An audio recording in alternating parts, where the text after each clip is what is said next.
Lecture 6. Waking Up. The Buddha and His Teachings.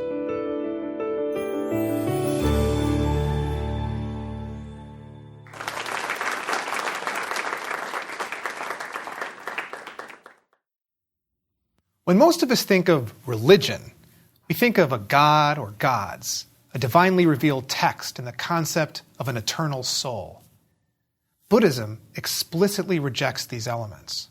And for this reason, Buddhism challenges our very notion of what a religion is. Learning about Buddhism, therefore, expands our understanding of religion and the forms it can take. It's also interesting to note that more and more Americans are becoming Buddhist, in many cases taking on a Buddhist practice in addition to the religion of their birth, producing such new religious identities as Zen Christian and Buddhist Jew. What is it about Buddhism that's enabled it to transform the lives of countless millions of Asians from nations such as China, Sri Lanka, Thailand, and Bhutan, and also enabled it to attract so many Jews and Christians who often find it compatible with their monotheistic faiths?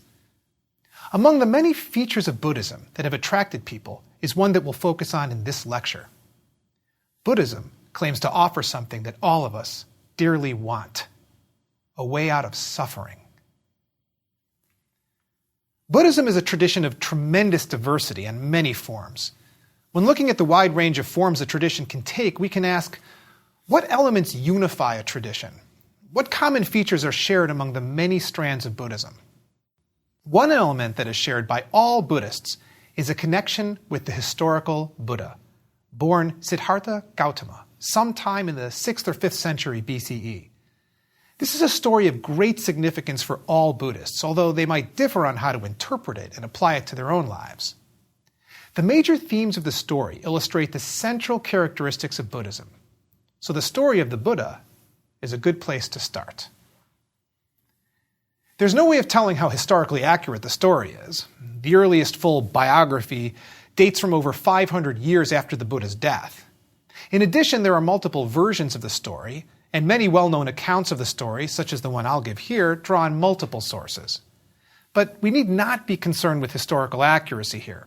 What matters most is the meaning that this life story has had for millions of Buddhists throughout history. The story has been an inspiration to Buddhists and a source of teaching that illustrates many of the most important Buddhist doctrines and practices. So in this lecture, I'll focus on telling the story, and through the telling of the narrative of the Buddha's life, introduce the central doctrines, practices, and values of the Buddhist tradition. Because the Buddha's teachings were passed down orally for centuries before they were written down, they often featured numbered lists, such as the Four Noble Truths and the Eightfold Path, to help in the process of memorization. We'll learn about a few of these in this lecture. Before beginning a story, one has to figure out where the beginning actually is. We might begin with Siddhartha's birth, but in a culture that believes in rebirth, we'd have to ask, which birth? The man who would become the Buddha, like all of us according to widespread Indian belief, had lived countless lives before his birth as Prince Siddhartha.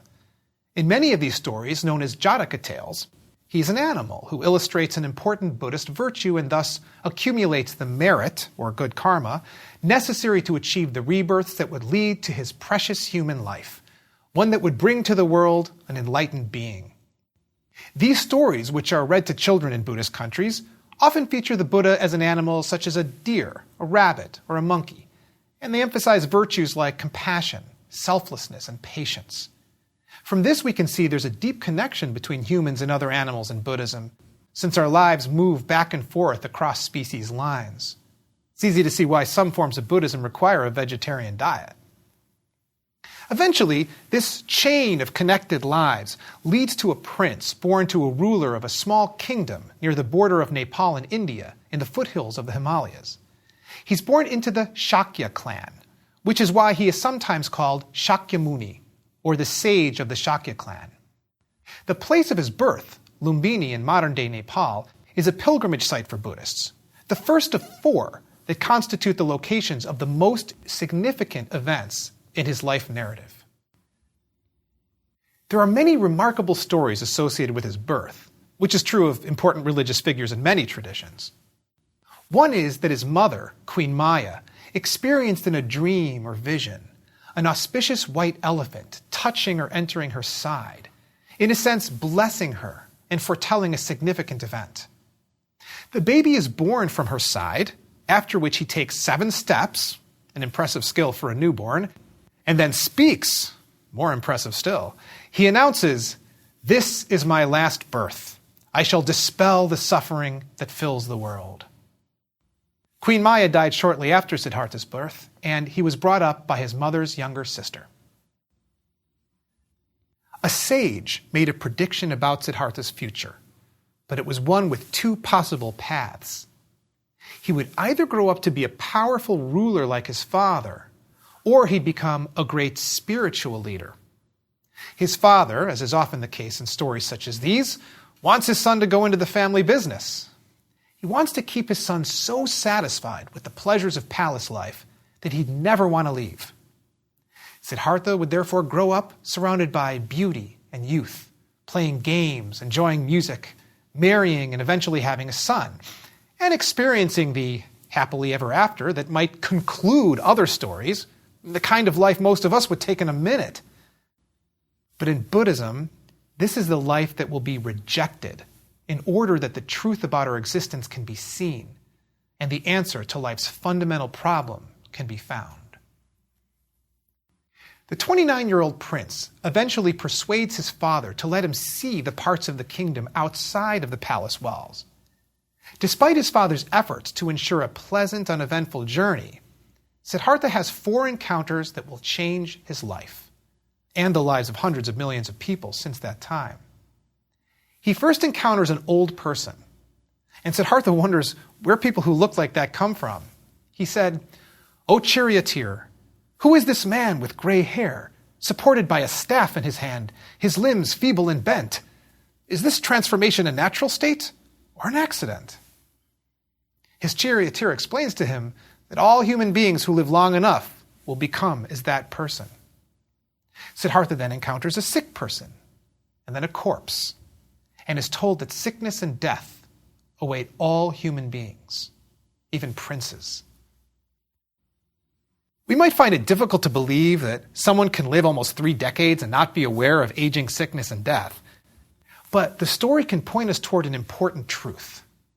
Young people, despite having the knowledge that people age and die, don't really understand this in terms of their own lives. We could spend years turning away from aging and death, but sooner or later, events will bring us face to face with the reality of impermanence. The 3 encounters that Siddhartha has thus far had in the story represent these moments of realization when we confront our mortality. In light of this knowledge, Siddhartha could no longer distract himself with the diversions of temporary pleasures because he now knew what awaited him. And the problem wasn't just aging in death one time, but endlessly, as we die and are then reborn, die and reborn again, kicking and screaming the whole way. The fuel that keeps us cycling through the system and determines what kind of rebirths we'll have is karma, the law of cause and effect, whereby every action plants a seed that will come to fruition in some way later in this life or in a subsequent life. The cycle of birth and death, known as samsara, is characterized by suffering and is something that many religious seekers of the time sought to liberate themselves from. This quest for liberation is illustrated by the 4th encounter Siddhartha has. He sees a wandering renunciate, someone who, in the words of the ancient texts, had renounced the world for the sake of deliverance. And this showed Siddhartha that there's another path. There are people pursuing liberation from the cycles of samsara. Siddhartha decides to leave the palace, a decision known as the Great Renunciation, a pivotal moment in the narrative. As he left the palace, he cut off his hair, got rid of his princely clothes, and went to the forest where other renunciates and masters pursued liberation. From this moment, Siddhartha's quest was to find liberation from the cycle of suffering. He would find it, but not before he took 2 wrong but instructive turns. The first involved learning deep trance forms of meditation. Becoming completely absorbed in concentration allows one to escape the suffering of the world, for a time being. But as Siddhartha discovered, these states are temporary, and one comes out to face the world again. He needed to find a way to free himself from suffering in the midst of the activities of the world. The second path was one of severe asceticism, and this was the attempt to conquer suffering by willing oneself to endure austerities, facing increasing deprivation and self-denial. Siddhartha virtually stopped eating, becoming emaciated in the process, but he discovered that this path too did not give him the answers he sought. He found that the path to liberation lay in the middle way, the path between hedonism and self-indulgence on the one hand, and severe asceticism and deprivation on the other. There's a story that illustrates this. It's said that Siddhartha overheard a music teacher teaching a student about tuning one's instrument, in this case a stringed instrument like a lute. The teacher said, "If you turn the string too tightly, the string will break. But if you leave it too loose, it will not play. The right way is in the middle." He ended his ascetic period by taking food from a village girl. He would need strength in order to complete his quest. Siddhartha eventually made his final stand, or we should say sit, by sitting in front of a tree, which will become known as the Bodhi tree, the tree of awakening, and refusing to move until he had gained liberation. In a story that evokes elements of the life of Jesus, he has to face temptation. He's challenged by Mara, a figure associated with worldly life, attachments and desires and ego. Mara brings an army and tries to move Siddhartha from his spot by frightening him away. With a calm resolve, Siddhartha holds his ground. So when fear doesn't work, Mara's daughters use their seductive powers to try to lure Siddhartha away with lust. This too fails. Finally, Mara thunders that he could bring up legions that can testify to his right to be on that spot. Who will support Siddhartha? Who will speak on his behalf? Siddhartha touches the fingers of his right hand to the earth, and the earth trembles and roars in support of him. Mara is vanquished. This moment is represented by images of Siddhartha in a meditative posture, the lotus posture, with the left hand resting in his lap and the right hand touching the earth. And this is known as the earth witness gesture, or mudra. After overcoming this trial, Siddhartha begins to enter deeper and deeper states of meditation, developing insights along the way. He sees his previous rebirths and how he, and ultimately everybody else, is pulled through the cycles of samsara by creating karma, which can be traced to the three poisons: ignorance or delusion, desire or greed, and aversion or hatred. But he then saw the way out, the gate through which he could enter into a new way of being in the world, a way free from suffering. He was transformed. There are different ways to talk about his attainment, which, like all religious states within any tradition, must inevitably be discussed in terms of metaphor. Three of these are the most common. Number one, he was enlightened. This points to the fact that he now saw the world in the right way. The truth was illuminated. He was aware. Second, he woke up. When he was later asked what had become of him, if he had become some sort of god, he replied simply, "I am awake." This is the meaning of the word Buddha, the awakened one. He woke up from a life of delusion and suffering to a way of truly seeing reality for the first time, a way that brings freedom. And third, he attained nirvana. Much can be said about this term. Its root indicates the meaning of extinguishing or putting out. And Buddhism often talks about two types of nirvana: that which can be experienced in this life, what the Buddha experienced upon waking up, and that which occurs at death, called parinirvana, when one exits the cycle of samsara. The nirvana experienced in life indicates a way of being free from the suffering caused by grasping, a life in which the fires of ignorance, greed, and hatred have been extinguished. The site of his awakening becomes the second major pilgrimage site in Buddhism. Bodh Gaya, in the Indian state of Bihar, is visited by millions of Buddhists a year who come to the Mahabodhi temple, which was built to commemorate this event. Pilgrims to this site can sit in the presence of a tree that is said to have been grown from a sapling of the original tree under which Siddhartha became the Buddha. Well, at this point in the story, the Buddha has awakened. And this brings us to the essential question. What did he wake up to? What was it that the Buddha was now able to see, understand, and attain that led to the end of suffering, to wisdom and compassion? And here we come to the traditional formulation of the most fundamental teaching of Buddhism, the Four Noble Truths. The first noble truth is that life is dukkha. Now, I left that final term in its original language of Pali because translations can be misleading. One common translation is life is suffering. This can make Buddhism sound very negative, as if every experience in life is bad. We know this is not true. I mean, Siddhartha, having lived in luxury, clearly knew this wasn't true. So one way to understand the first noble truth is as follows. Life, as we ordinarily live it, is unsatisfactory.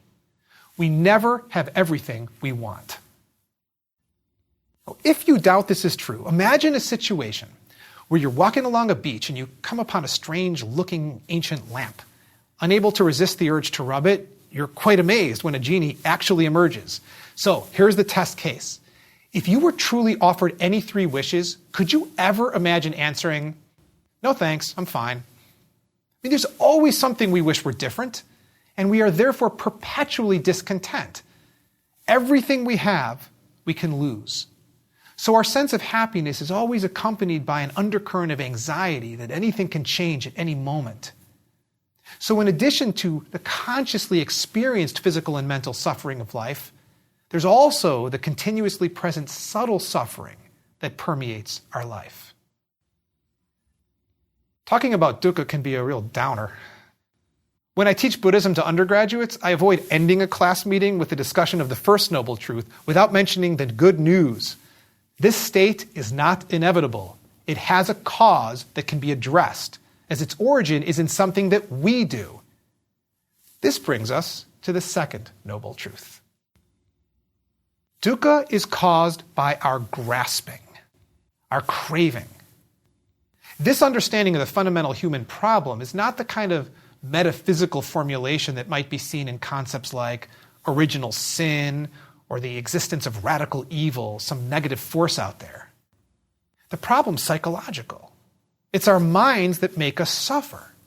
Some have said that Buddhism can be seen as not only a religion, but at this level, as a psychology. To see why grasping is such a problem, we have to keep in mind the Buddhist view of the world. Everything is impermanent. This is a rare view for religions. Most traditions are anchored in something permanent, something eternal. But in Buddhism, everything is understood to be continuously changing moment by moment. Even things that look solid are flowing, just at a speed too slow for us to process. Think of time-lapse photography, when we can see a flower growing, blooming, and dying in a few seconds. And given enough time, we would see mountains shift, grow, and shrink. Cities would arise out of deserts and then decay and fade away.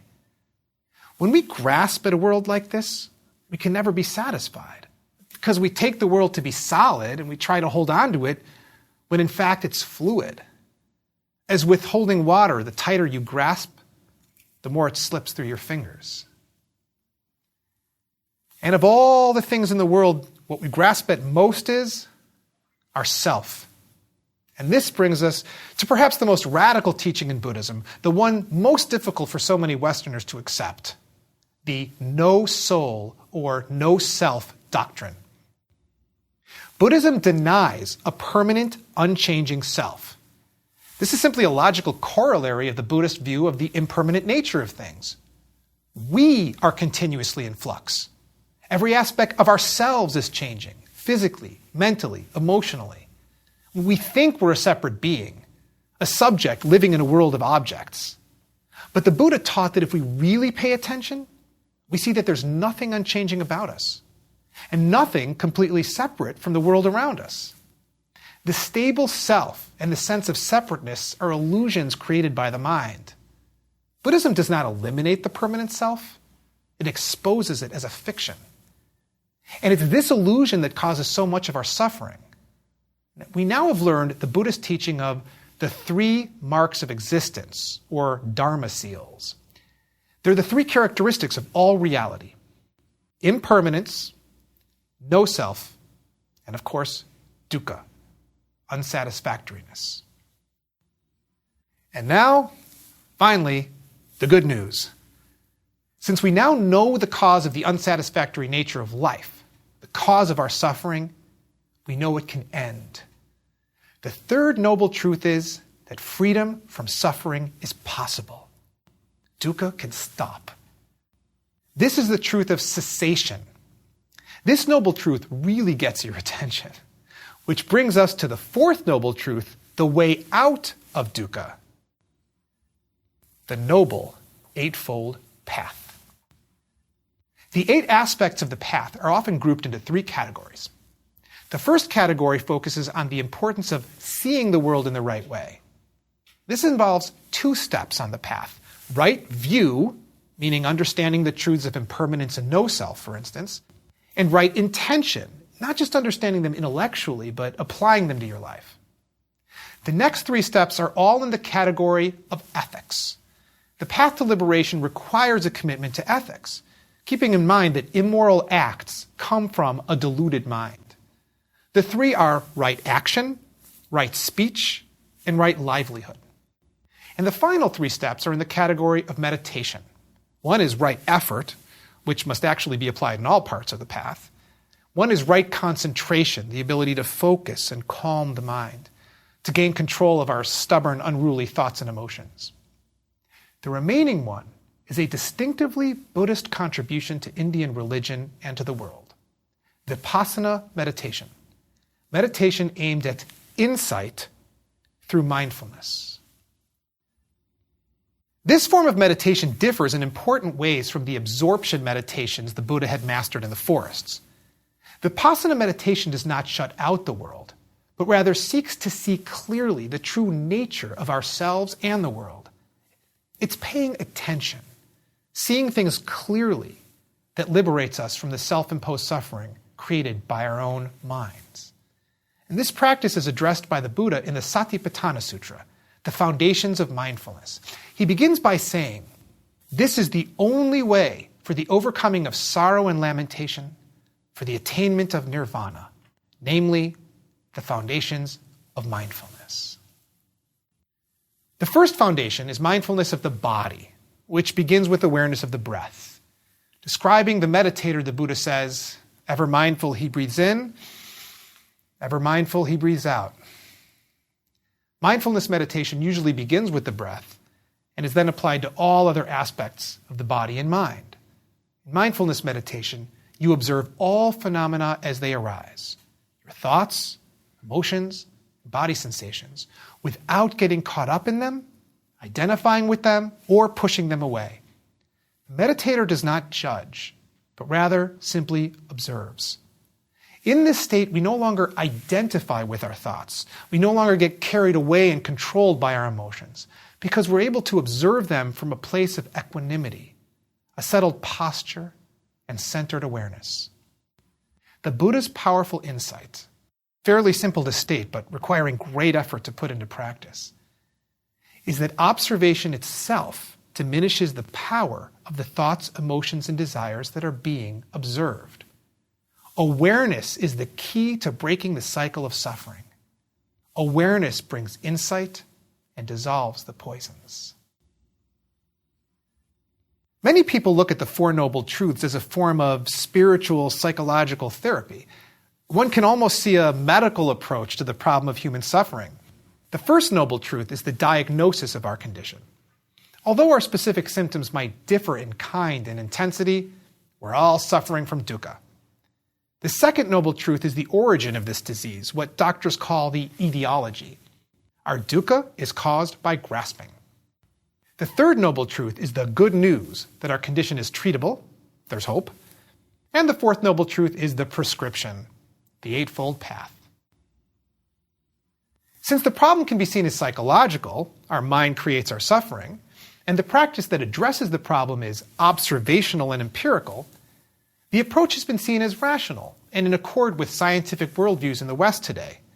This is one reason that Buddhist mindfulness meditation has been incorporated into psychotherapy by many therapists from a variety of schools. Examples include mindfulness-based stress reduction programs and what's called dialectical behavior therapy, which combines cognitive behavioral therapy with mindfulness meditation. The largely non-supernatural, empirical approach of this form of Buddhism is one reason why Jews and Christians find it largely compatible with their religion of birth. Practitioners of meditation are not required to accept any particular supernatural claims about the world. They're simply asked to observe their minds and bodies, to follow their breath, and to pay attention. Now we can return to our story. When we last left Siddhartha, now the Buddha, he had understood the nature of reality and liberated himself from suffering. Now he could simply enjoy a life free of discontent and mental anguish. But he had a major decision to make. Could he teach this to others? Would people, who are normally so consumed with self-centeredness and greed, understand this teaching and put it into practice? Here it is said that one of the gods told him that some human beings would respond, and the Buddha decided to teach. And this is what he devoted the rest of his life to. He walked around India for 45 years teaching the truths he had discovered, the body of knowledge and practice known as the Dharma. His first sermon, or sutra, set this process in motion and is thus called setting in motion the wheel of the Dharma, the content of which we've been discussing here, such as the Four Noble Truths. The wheel, with 8 spokes for the Eightfold Path, is an important Buddhist symbol. The place where he taught his first sermon, at a deer park in Sarnath, is the third major pilgrimage site, along with the places of his birth and enlightenment. Buddhism would not exist if the Buddha had simply freed himself from suffering.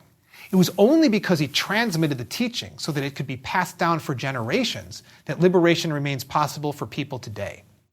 This first sermon marks the beginning of the Buddhist community, the Sangha, as he gained disciples who would learn the teaching, commit it to memory, orally transmit it, eventually write it down, and constitute the first monastic communities. So we've now been introduced to what Buddhists know as the 3 jewels: the Buddha, the Dharma, his teaching, and the Sangha, the community of Buddhist practitioners. When people become Buddhist or join a monastery, they recite the refuge formula, whereby they take refuge in these 3 jewels. We're now coming to the end of the biographical narrative. The story of Buddhism, of course, will continue. At the age of 81, the Buddha died. The teacher of impermanence could not, of course, escape impermanence. Buddhist teacher Ajahn Chah said, "You should understand that even the Buddha himself, with his great store of accumulated virtue, could not avoid physical death." The site of his death in Kushinagar is the 4th main pilgrimage site. His ashes were divided up and buried in mounds known as stupas, which became a major architectural form in Buddhism that developed a wide variety of styles throughout the Buddhist world. I will conclude this lecture by reflecting on the words that the Buddha spoke at the end of his life. The last words of major religious figures often teach centrally important lessons. The Buddha told his followers, "You must be your own lamps, your own refuges. Take refuge in nothing outside yourselves. All individual things must pass away. Strive onward, vigilantly." These words underscore the fact that the Buddha did not teach the need for any kind of supernatural grace or intermediaries. The emphasis here is on the individual quest, on a person's effort to see the truth and attain liberation for him or herself. The Buddha taught that our mental suffering is self-created. The discontent we experience is created by our clinging, which can be ended by waking up to the right perspective, living a moral life, and practicing meditation. This lecture centered on the story of a man who woke up. In our remaining discussions of Buddhism, we'll look at the way that his teaching and the many forms of Buddhism it gave rise to transformed all of Asia and ultimately the world.